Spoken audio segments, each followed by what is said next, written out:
ஒன்பிளஸோட brand value வந்து இப்போ ரொம்ப அடி வாங்கிட்டு இருக்குது. ஏன்னு கேட்டிங்கன்னா வந்து ஒன்பிளஸ் வந்து ஒரு ப்ராமிஸ் பண்ணியிருக்காங்க.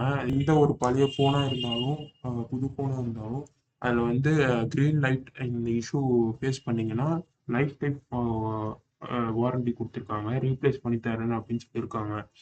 ஃபுல் ஸ்க்ரீனையும் ரீப்ளேஸ் பண்ணி தரதாக சொல்லியிருக்காங்க.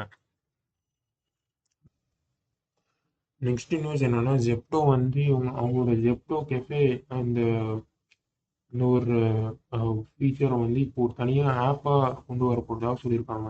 இதில் வந்து 10 minutes ஃபுட் டெலிவரி லைக் என்ன ஸ்நாக்ஸு அந்த மாதிரி டெலிவரி பண்ண போகிறதா சொல்லியிருக்காங்க. அமேசான் இப்போ வந்து அவங்களோட ஆப்லேயே வந்து கார்ஸ் வந்து பர்ச்சேஸ் பண்ண முடியும் அப்படின்னு சொல்கிறாங்க. இனிஷியலாக இப்போ வந்து ஹுண்டாய் கூட மட்டும் பார்ட்னர் பண்ணியிருக்கிறதாக சொல்கிறாங்க. இது வந்து யூஎஸில் மட்டும் இப்போ ரோல் அவுட் பண்ணியிருக்காங்க. கூடிய சீக்கிரத்தில் மற்ற எல்லா கண்ட்ரீஸ்லையும் ரோல் அவுட் பண்ண போகிறதாக சொல்லியிருக்காங்க. இது பேசிக்கலி என்னன்னா இப்போ வந்து அமேசான் வந்து ஒரு மிடில் மேனாக ஆக்ட் பண்ணுவாங்க. இதில் வந்து நம்ம கார்ஸ் என்ன சூஸ் பண்ணிக்கலாம். அதை வந்து டைரெக்டாக டீலரோட கனெக்ட் பண்ணி விட்ருவாங்க. இதனால அந்த கார் பர்ச்சேசிங் டைம் வந்து குறைக்கும் அப்படின்னு சொல்கிறாங்க. அவங்களோட புது சப் பிராண்ட் வந்து லான்ச் பண்ணியிருக்காங்க. ஜோஸ் அப்படின்னு ஒரு சப் பிராண்டு.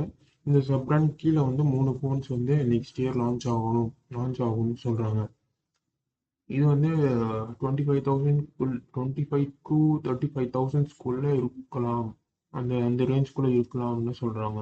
இதில் வந்து இப்போது டிக்டாக்ல டிக்டாக் மாதிரி ஷார்ட் ஃபார்மேட் வீடியோஸ் அப்லோட் பண்ண முடியும்னு சொல்கிறாங்க. அந்த ஃபீச்சர் வந்து கொண்டு வந்திருக்கிறதாக சொல்கிறாங்க.